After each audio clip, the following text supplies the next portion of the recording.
If you're in Bombay, there's one sandwich you have to eat. It's the Vada Pav. It's a potato dumpling, spiced, dipped in chickpea batter, in a bun, with glorious chutneys, tamarind. Millions are sold every day, all across the city. It's the #1 sandwich on the planet. And right behind me is Aram Vada Pav. They sell thousands of Vada Pav a day. We're gonna go inside and see how they do it.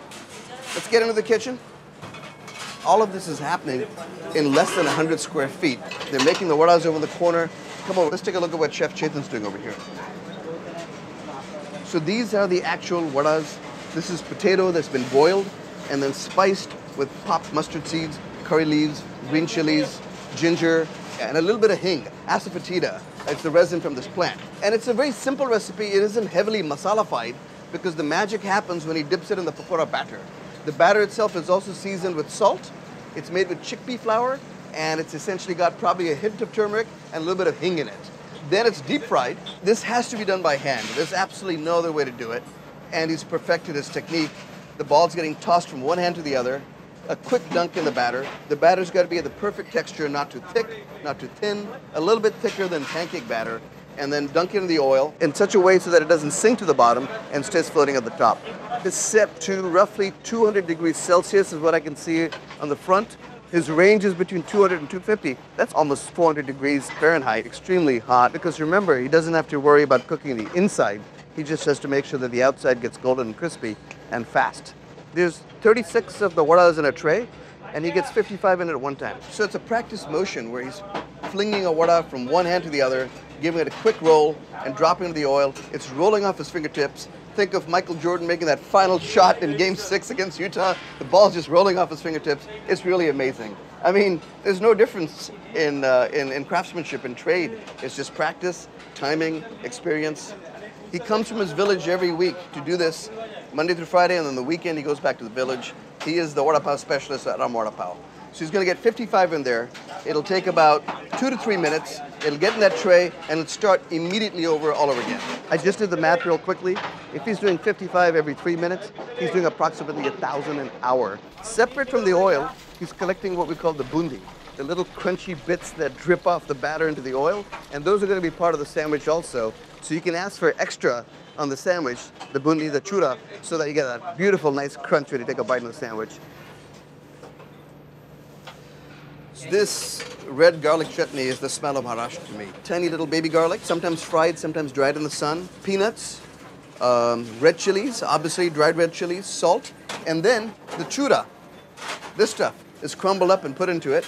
Everybody's got their own technique for how to make it. These guys add a little bit of this to that, and they make it fresh here almost every day. And this is what gives Vada Pav its distinctive taste. A Vada Pav without this,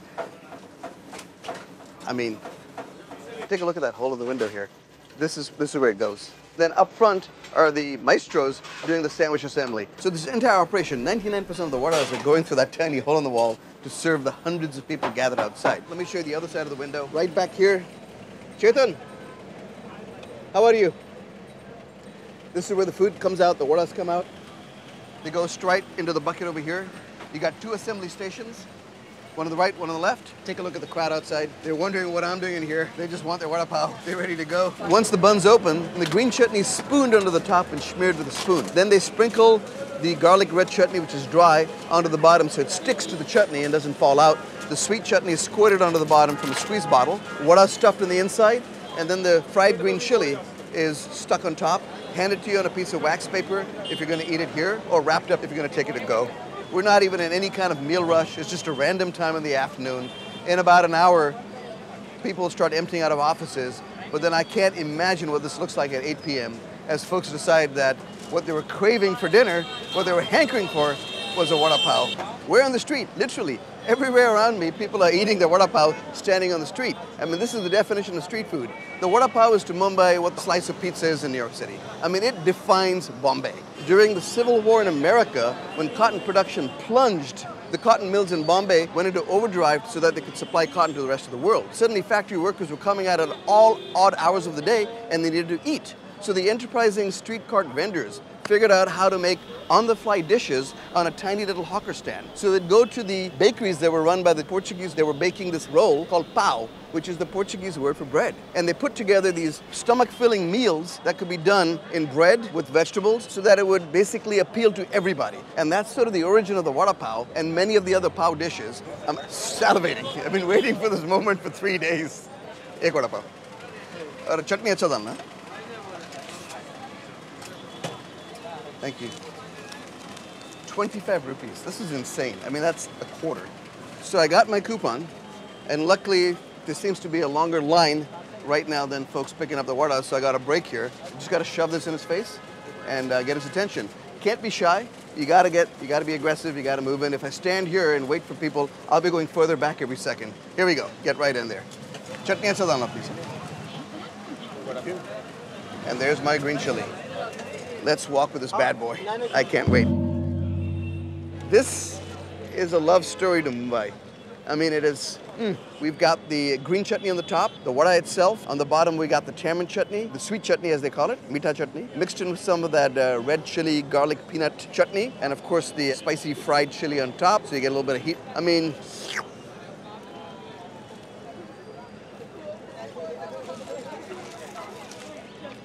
woo!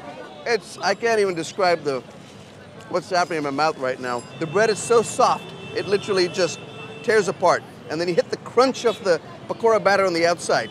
And then the soft, warm, almost umami-laden potatoes just sort of coat the inside of the mouth with a creamy texture. And then all of a sudden, the bite of that red chili with the garlic just hits your tongue, lights it up. It makes you want to go back in for another bite almost immediately. It's a virtuous cycle. Bite, burn, bite, burn. There are certain foods that have this special thing about it. I guess the English word we'd call is crave-worthy, where every bite literally creates the desire for the next bite. I feel like that way with pizza, and Vada Pav is definitely one of those foods. Every bite creates the desire for the next one. That's when you know that you've got something truly special happening. It's a filling sandwich. That's the idea behind a Vada Pav, is to fill the bellies of hungry, office workers, factory workers. It works as breakfast. It works as a snack in between meals. While we've been standing here, we've seen students, we've seen panhandlers, we've seen businessmen in suits, seen lawyers coming out of their courtroom cases. And it's a universal food. It transcends all ethnicities, socioeconomic classes, rich, poor, student, judge, victim. Everybody enjoys a Vada Pav. If you come to Mumbai, there's so much you can do here. But the one thing you have to do to have the quintessential Mumbai experience is to have a Vada Pav. It is the sandwich that defines the city. Amazing history and an amazing sandwich. That's Mumbai all wrapped up in a package for you. History, story, the personal touch, and as always, the taste.